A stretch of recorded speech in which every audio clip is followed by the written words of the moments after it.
जय सद्गुरू. कर भला सो हो बोला. हे वाक्य आपण खूप वेळा ऐकलंही असेल, पण नेमका या वाक्याचा गूढ अर्थ आज आपण पाहूया. तुम्ही या संपूर्ण विश्वात ज्या कोणत्याही माणसासोबत जसं वागाल त्याच्याच परावर्तीत तो माणूस तुमच्यासोबत तसं वागेल. जर तुम्ही कोणाचं वाईट करत असाल तर तो माणूसही उद्या उठून तुमचं काही ना काही वाईट तर नक्कीच करेल, किंवा मनात तो त्याच्या मनात ही आशंका नक्की ठेवेल की ह्या माणसाचं वाईट कसं होईल.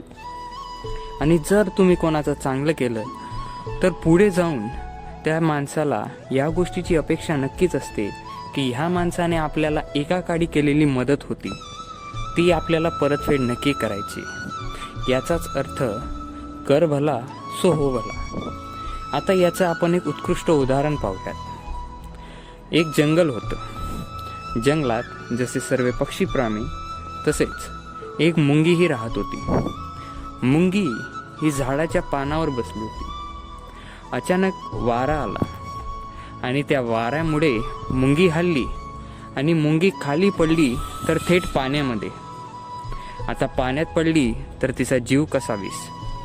तर त्याच टायमाला वरती झाडावर बसलेली चिमणी हे सर्व पाहते आणि चिमणीच्या मदतीने ती मुंगी कशी वासेल याचा ती विचार करू लागते आणि तिला ते झाडाचं पान घेऊन ते मुंगीजवळ देण्याची इच्छा जागृत होते व ती तसंच करते. ते झाडाचं पान तोडते, मुंगीजवळ टाकते. मुंगी त्या पानाचा आसरा घेऊन का होईना एका सुखरूप ठिकाणी पोहोचते. काळानुवेळ वेळ पुढे जात असतो. काही दिवसानंतर एक शिकारी येतो आणि तो शिकारी त्या चिमणीची शिकार करण्यासाठी बंदूक ताणून उभा असतो.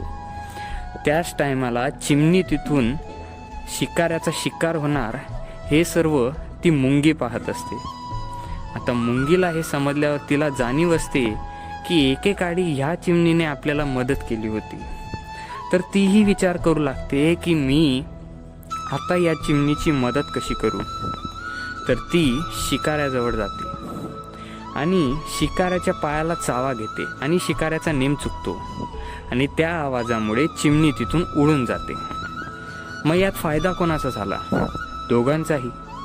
एकाने पहिले मदत केली, एकाने पहिल्यांदा मदतीचा हात पुढे केला तर दुसऱ्यानेही मदतीचा हातच पुढे केला.